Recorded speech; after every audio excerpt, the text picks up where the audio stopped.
आपके साथ अमीना माजिद और आप देख रहे हैं आवाज़ वॉइस। जब लफ्ज़ों को खूबसूरती से इस्तेमाल करने की बात आती है तो अनामिका अनु का नाम भी उसमें शामिल होता है। इनकी कविताएं आपको बहुत कुछ सोचने पर मजबूर कर देती हैं। और आज किताबों की दुनिया एपिसोड में हमारे साथ मौजूद है ये शख्सियत अनामिका अनु, जिनसे हम जानेंगे उनकी नई किताब के बारे में और भी कुछ अहम बातें। बहुत शुक्रिया मैम आपका। नमस्कार। मैं आपसे सबसे पहले आपके बारे में जानना चाहूँगी, कहाँ से हैं आप और ये लिखने का शौक़ आपके अंदर कब आया? देखिए, मैं मुज़फ़्फ़रपुर शहर से हूँ। यह लीचियों का शहर है और मेरा बचपन मुज़फ़्फ़रपुर में गुज़रा और घर में जो मेरा कमरा था वो मूलतः लाइब्रेरी था।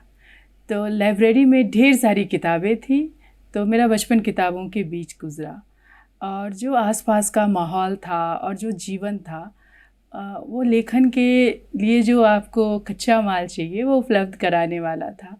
मेरा पालन पोषण एक मध्यम वर्गीय हिंदू मोहल्ले में हुआ, लेकिन हमारा जो स्कूल था वो ईसाई ननों के द्वारा चलाया जाता था और स्कूल तक जाने का जो रास्ता, सबसे छोटा रास्ता था, वो मुस्लिमों की बस्ती से होकर गुज़रता था।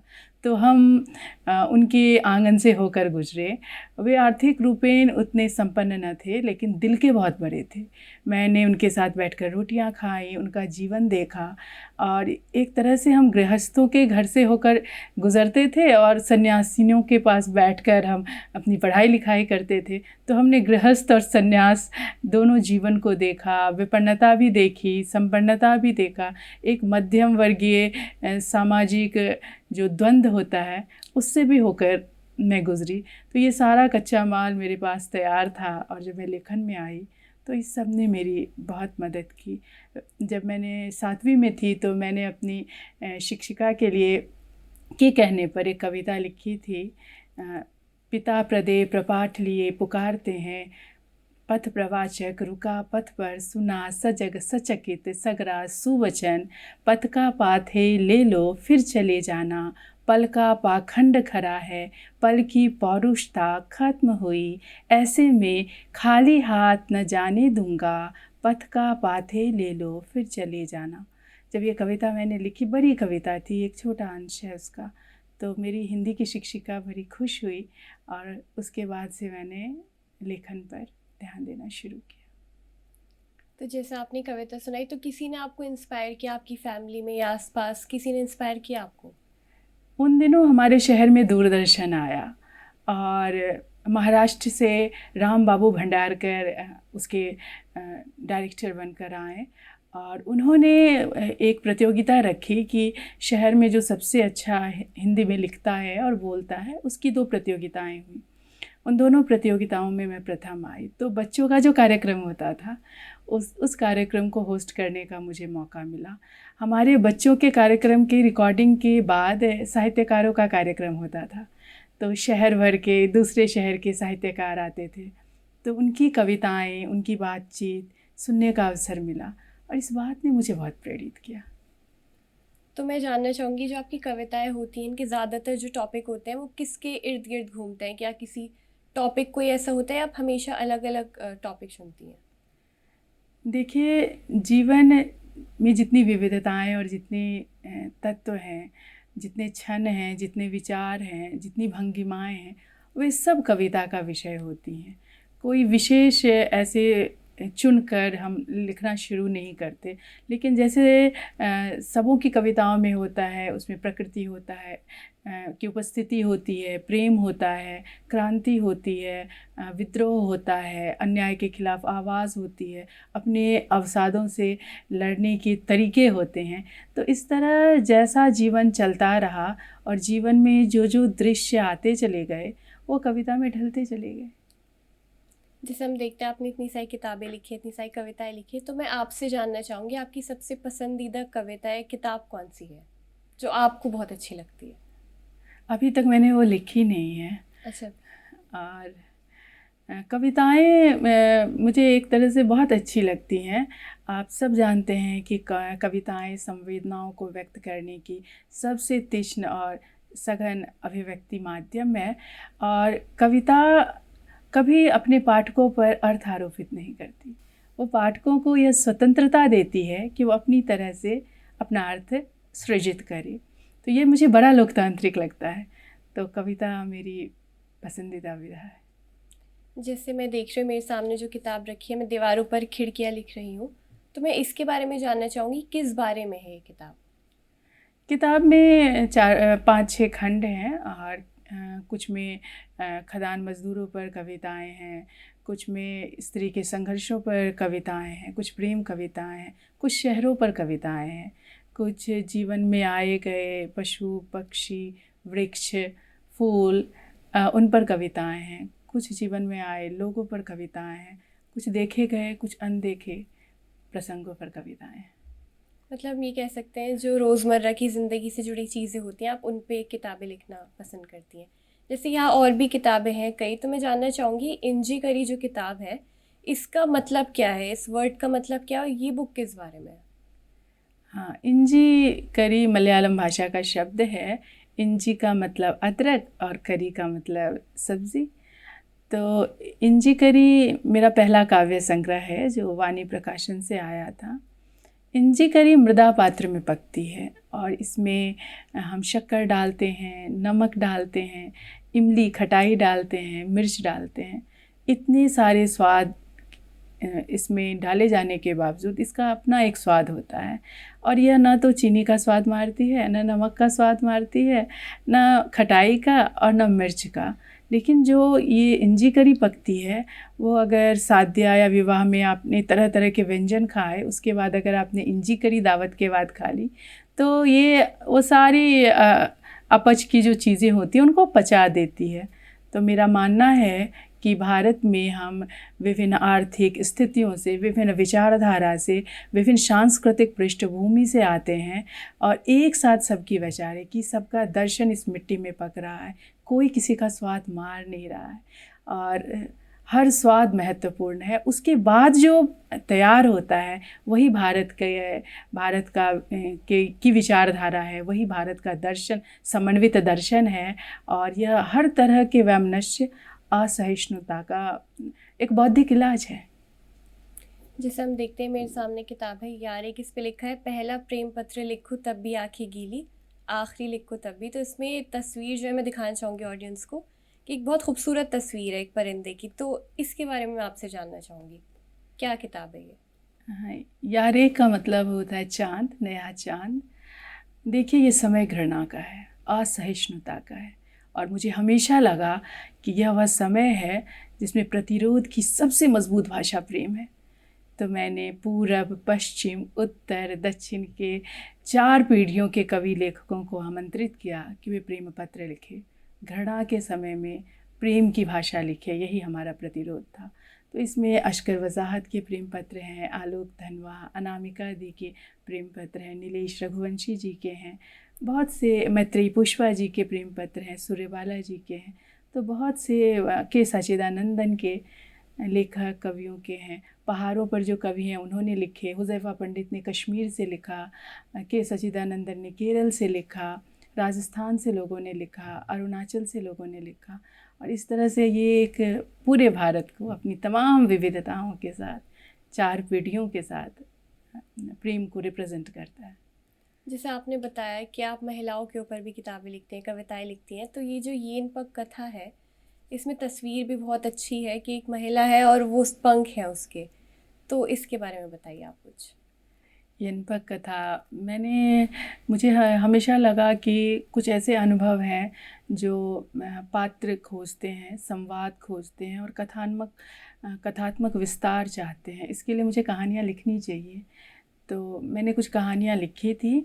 तो यनपक कथा मेरी पहली कहानी है जो हंस में प्रकाशित हुई थी, इसलिए किताब का शीर्षक यनपक कथा है।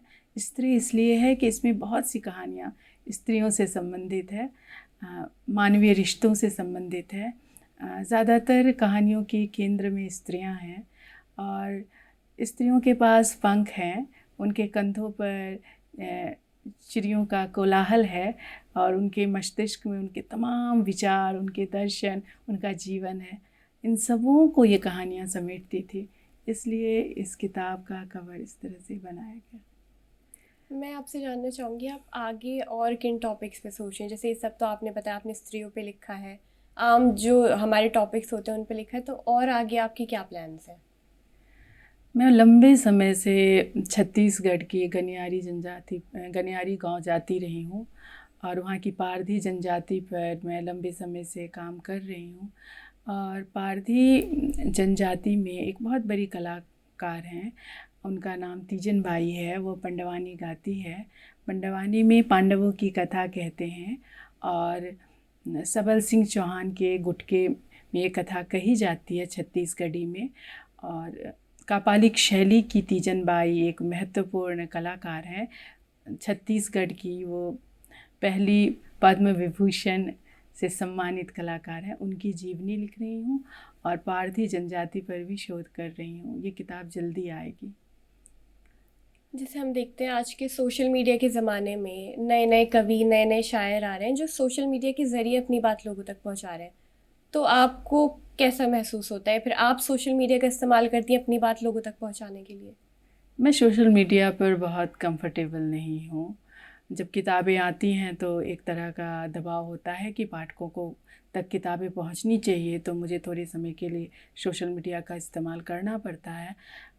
लगभग 6-7 महीनों से मैंने सोशल मीडिया को बंद कर रखा है, क्योंकि कई किताबें मैं लिख रही हूँ और उन किताबों को पूरा करना है।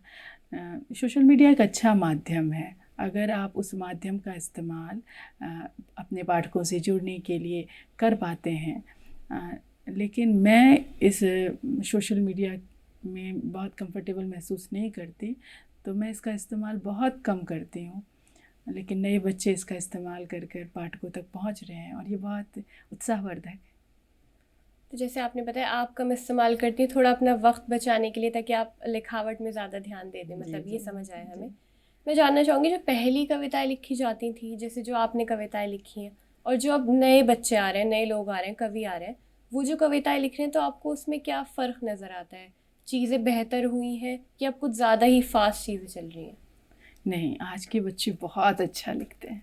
उनमें दोहरापन नहीं है। जो भीतर है वो बाहर है। वे अपने सपनों को जीना जानते हैं। वे अपने सपनों के लिए लड़ने को तैयार बच्चे हैं और बहुत पढ़ कर आते हैं। इन बच्चों से जब आप बातचीत करेंगे, ये तरह तरह की किताबें पढ़ कर आए हैं, तो बहुत से विषयों पर ये कविताएं लिख रहे हैं और बहुत सुंदर लिख रहे हैं। तो मैं बहुत आशावान हूँ। मैं जब भी नए कवि लेखकों से मिलती हूँ या पढ़ती हूँ, तो ये मुझे अपने से बेहतर नज़र आते हैं। तो मैं बहुत आशावान हूँ। मैं जानना चाहूँगी, मैं दीवारों पर खिड़कियाँ लिख रही हूँ, कि कोई एक कविता के बारे में आप हमें बताएं, या कोई उसके 2 शेर आप हमें सुना दें, उसके बारे में हम कुछ जानना चाहेंगे। देखिए, मैं दीवारों पर खिड़कियाँ लिख रही हूँ भी अभिव्यक्ति की स्वतंत्रता के साथ खड़े होने वाली कविताएं हैं इसमें। और मैं मानती हूँ कि हर तरह की अभिव्यक्ति की स्वतंत्रता किसी भी लोकतंत्र को ज़िंदा रखने के लिए बहुत ज़रूरी है। कोई लोकतंत्र दीवार और छत से ज़िंदा नहीं होता।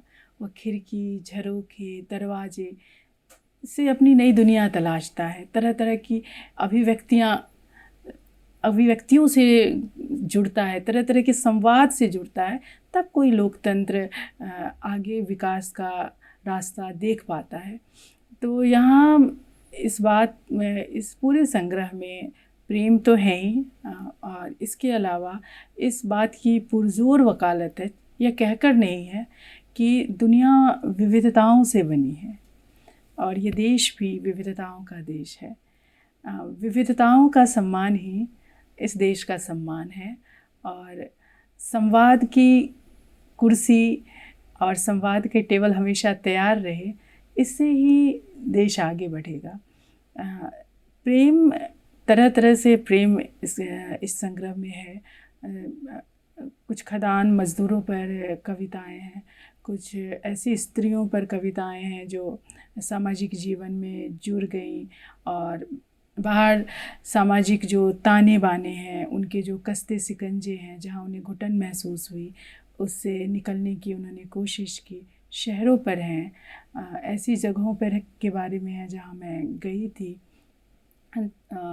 सात्र पे कविता है। तो इस तरह की बहुत सी कविताएं इसमें हैं। और आपकी पसंदीदा कौन सी कविता है इस किताब में जिसे आपको लगा हो कि आपने बहुत अच्छा लिखा है? नहीं, मैंने बहुत अच्छा तो नहीं लिखा है। हाँ, लिखा है ये कहूँगी। और ठीक ही है कविताएं। मैं अगर आप कहेंगी तो मैं इसमें से एक कविता पढ़ दूँगी आपके जी लिए। ज़रूर, हम चाहेंगे आप। ये मेरा नया काव्य संग्रह है, वाणी प्रकाशन से आया है और शीर्षक है मैं दीवारों पर खिड़कियाँ लिख रही हूँ। इस संग्रह की एक कविता है, वह मौत को एक खतरनाक कविता की तरह जी जाएगा। बेरोजगारी और भूखमरी उसे मार न दे, इसलिए वह चुपचाप धूल और कोयला फांकेगा, नाइट्रोजन ऑक्साइड सांस में लेगा। तुम वसंत, खुशबू, मंद मीठी हवा की बात करोगे, वह धुआं, तपती ज़मीन, खांसी और मौत को एक खतरनाक कविता की तरह जी जाएगा।